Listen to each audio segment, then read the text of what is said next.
It's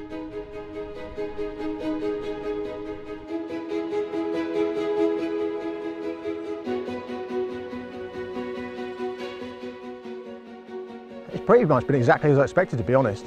Quick, fast action, bolting rabbits out of holes. So you need to have the reactions. You need to be really, really fast.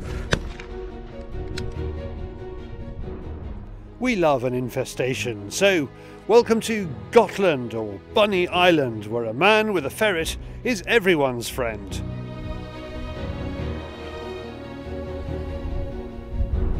Here, the soft sandy soil of this land off the east coast of Sweden is so riddled with rabbit warrens, roads disappear and fields swallow tractors.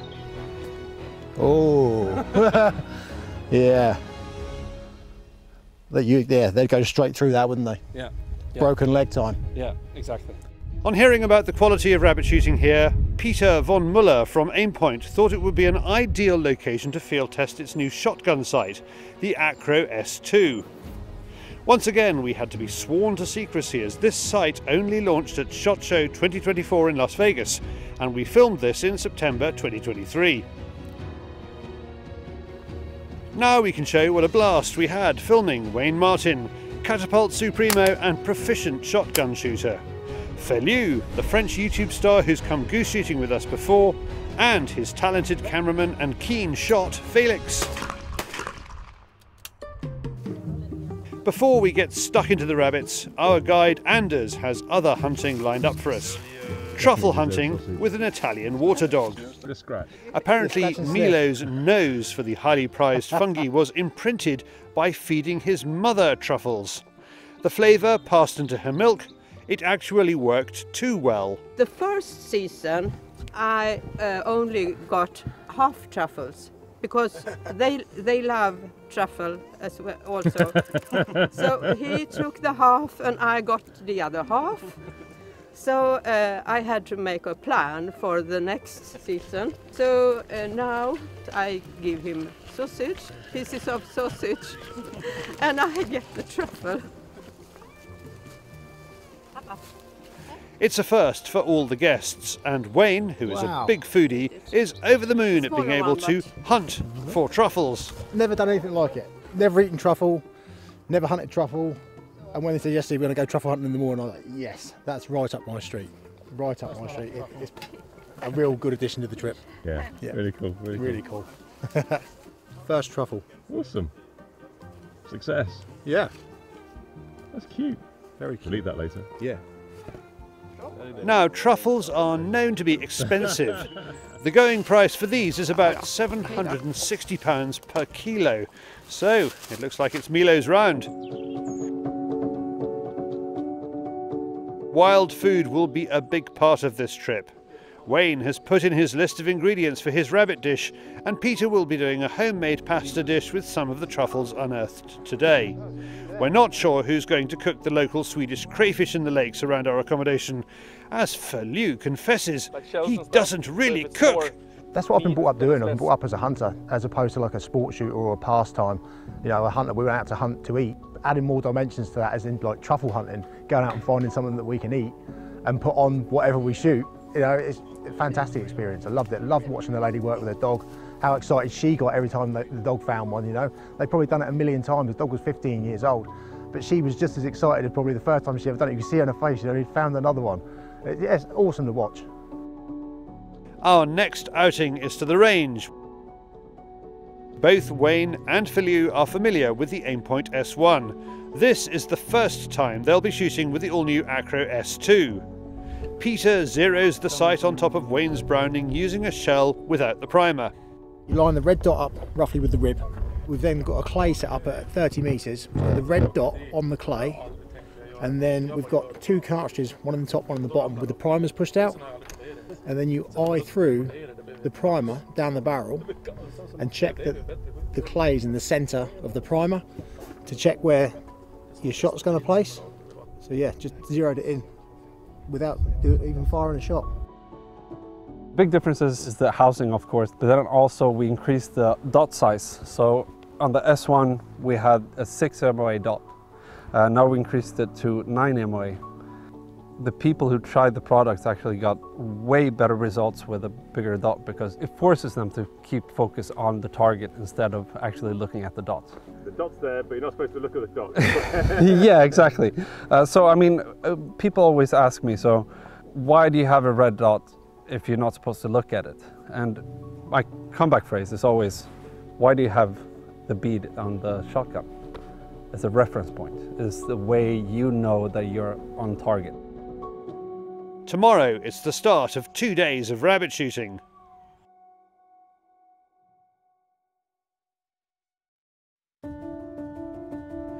For Anders, it's all about the ferrets. That's where his passion lies.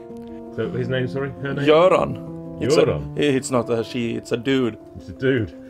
Oh. Do you think there's a difference in work rate between the two, between the polecat and the albino? Yeah. Do you think it works differently? The thing with the albino, he's slower. Right. But he's used to the dark.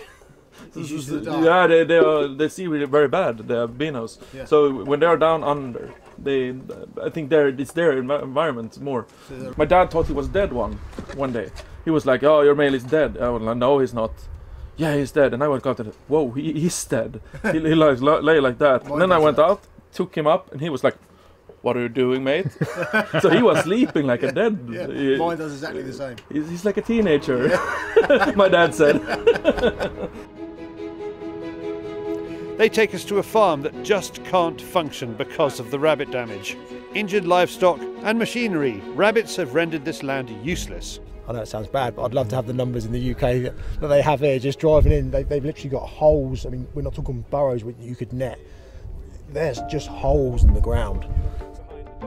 The guys have a safety briefing to ensure that they and the ferrets are not in any danger. It requires a huge amount of concentration. Ferrets popping out can sometimes catch a shooter unaware. First hole, and Wayne and Feliew are off the mark. Rabbit! Reaction shooting, isn't it? Very much reaction shooting, yeah. We shot that in within not even 10 metres, I don't think, from seeing it from the hole to bolting across. And it's not like clay shooting, you're expecting it to come out, you call, pull and shoot.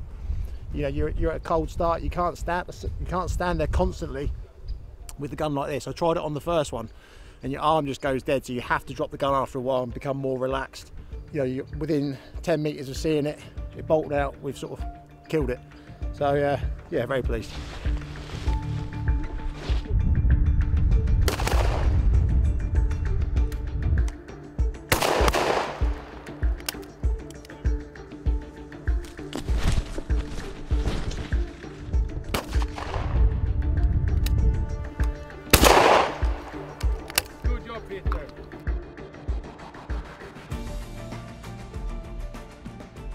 Open farmland is one thing, but the warrens under hedge lines and stone walls are another. Got bushes here, bushes on the other side, and we literally have a car width to try and shoot the rabbit within. Oh, come on, if one bolts across, you know, this is it. The challenge is on. So I reckon we've probably got 3.5 metres, the ferret's in, okay? 3.5 metres, the ferret's in, and we're going to have to be switched on. The one came out, but it didn't come across the road. There we go. I was right, you want to... Not one for eating, that one, chaps.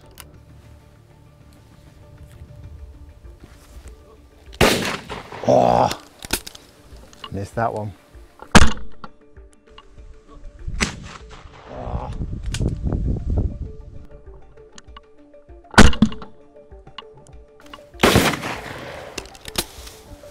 No, I don't think so. I think it's gone for... Yeah. No way. Oh, he did get it. Awesome job by you guys. That was a fast rabbit though.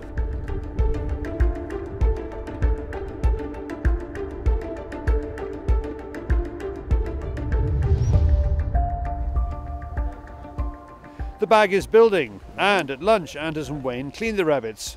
Here's a quick and easy skinning technique.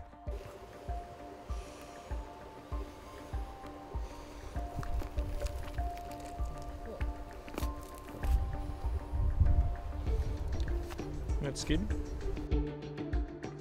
After a wonderful lunch, we're off to the beach.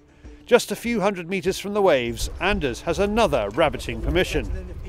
What a place. Yeah, you will be in the middle.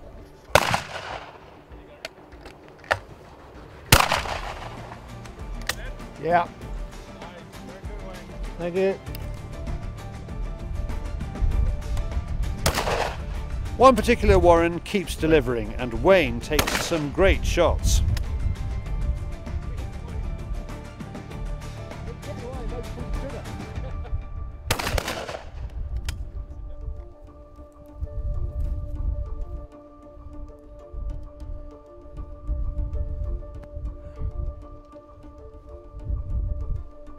This time Wayne gets more than he bargained for. Ooh, fox. It's a nice looking fox. What a good first day. Peter chose this accommodation as much for the kitchen as the comfort. Tonight, Wayne is preparing dinner. So it's rabbit, slow cooked in olive oil, white wine, garlic, lemon and rosemary. Just get a load of joints of rabbit. It's such a simple dish to do. Just fry them off in a bit of flour, seasoned flour. Bang it all in the pan. That sounds silly. Or bang it all in an oven dish, and then slow cook it in the oven for around about 3.5 hours. And it just comes out. Obviously, the flour thickens the wine and the olive oil, and it just comes out like a real thick, warm, hearty sort of winter dish. The rabbit becomes like oily and juicy. It's the best way to eat rabbit, in my opinion. So I'm just hoping I can do it justice and feed it to the guys tonight. I know you've got quite an audience this evening. Well, we've got Mr. Masterchef, haven't we? So I'm sure he'll be critiquing later on, but we'll see what he thinks of it.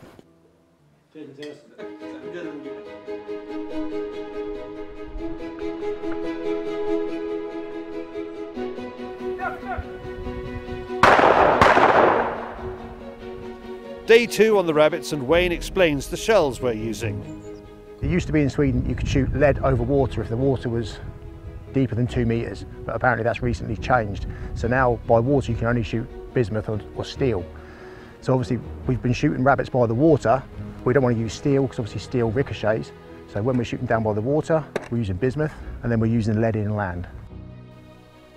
As we've seen, there are a lot of decisions to make in a short time. Wayne lets one rabbit go, as you always have to consider the ferrets. Although I was on that one, I didn't pull the trigger because we've got 2 ferrets in, and I can't see where the holes are, and I can't see what's in the undergrowth. So although I was on the rabbit, I didn't know whether there was possibly a ferret lurking around it. There, exactly like that. See, the ferret's literally just come out, and it's just in front of where that rabbit's just run through. So if I'd have pulled the trigger on that, I could have potentially shot the ferret as well. So let the rabbit go, just in case. There's a lot to think about, isn't there? Because this is happening so fast. Yeah. And when you've got undergrowth like this, like I say, you can never be too careful. We know there's nothing behind, there's no people behind, but obviously nobody wants to shoot a ferret today, so. No, and also you're not allowed to shoot over the hole, are you? So you can't shoot the rabbits, even if they come and sit out by the hole, just in case there's a ferret just about to pop up behind it, which is obviously why the rabbit has come out.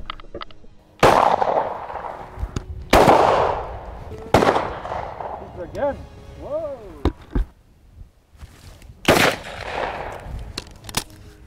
Bit of a convert when it comes to red dot, aren't you? I really like it. It's so easy to use. I mean, one thing I was looking at earlier on is you can adjust how bright it is. This red dot on the S2 is bigger than the S1, and it is actually a lot easier to acquire the dot faster. What I found a good way is, during the day, is go up as bright as you can until the dot becomes blurry, it becomes like a star shape when it goes too bright.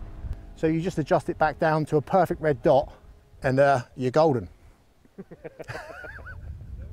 Yeah, it's really good. Right. And what's that? It's delicious. It's called ragmunk. Lunch is impressive and apparently typical for these guys.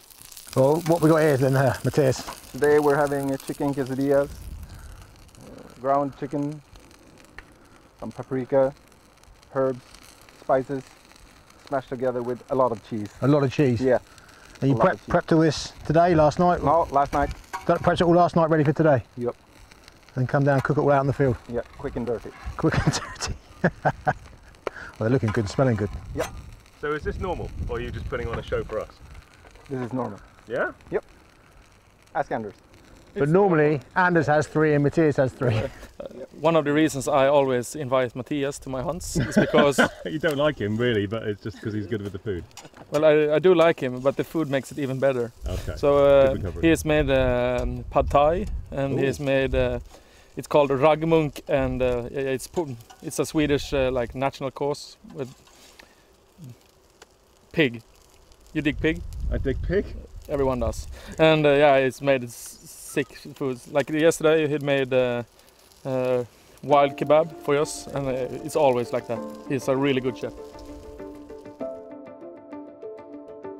Our last permission is a dairy farm.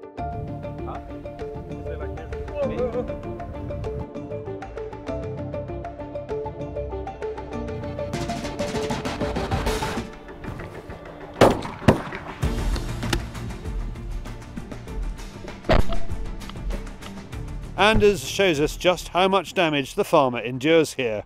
A lot is hidden by the cover.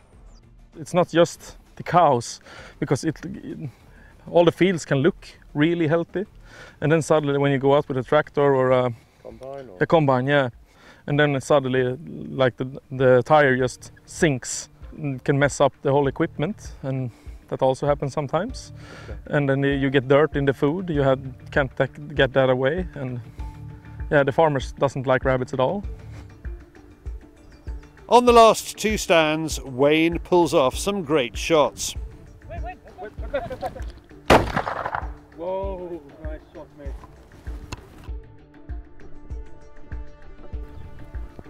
That was nice. That was nice. A lot of our stuff we've been doing has been very much snap shooting, and you had a nice bit of time to put the gun on it, pull through it, pull the lead on it and pull the trigger.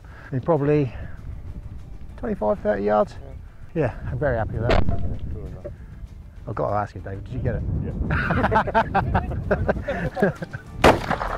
Whoa, nice shot, mate.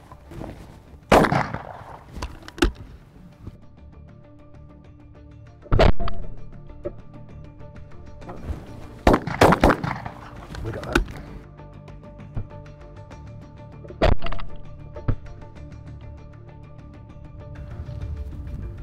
So yeah, just show the distance there. Yeah, to show the distance, you know, just from there, the momentum that rabbit has gathered from bolting from the hole. We've shot it here, obviously, as you can see, with all the fur, and it's probably flipped and rolled on at least another 2.5 meters, 3 meters. Now, as a ferret owner, Wayne is intrigued by the ferret box that Anders is carrying. He's concerned that the ferrets might cook in there. Put your hand on it. It's freezing cold. It's freezing cold. Yeah. Yeah. The thing is, you can't stand it in the sun with no wind. Yeah. But if it's wind, it goes through and it cools the metal down. It's aluminium. Yeah. So the thing is, in the winter, the ferrets are a little hotter than outside. So I can just put my hand here and check, and it's always like a little warmer than the surroundings. Where the body heat comes through? Yeah. Yeah. So the thing is, I've used the wooden boxes, but Matthias made this just so it's so nice against your hip. Yeah. It just fits like that, and then it doesn't weigh anything. It's been an exceptional few days, and didn't they shoot well? Usually what happens is they don't even have time to react. I mean, Wayne, there was one rabbit that came up in the air, and he shot it in the air, and it was dead before it left the ground. It was no like half shot, it was dead on, and I was like, that's a nice shot, man. I had to go and clap him on the back. I was impressed, actually. Same with Feliew, he did amazing shots. Like, he could have been born on Gotland shooting rabbits, actually. If I were alone, there is a few shots that I would have taken more time, but you have quite a sniper there. I didn't like to say, but it got a bit competitive at some points. It's just like, oh my God. Like... He was so, really, I have to say, it's like, I used to have to like a bit to be competitive. It's nice when you hunt with friends and all that to you know, to have fun with that. But usually I'm always the fastest, so it's not an issue. But damn, I said, how we can do that? At the beginning I was always shotgun open. Yes. At the end I said, what the fuck, I stay like that. I won't shoot a rabbit in the day. Merci mon brave. Great sport, great company and great shooting. And with an Aimpoint sight that was made for the job. For more information about the new Acro S2, go to aimpoint.com.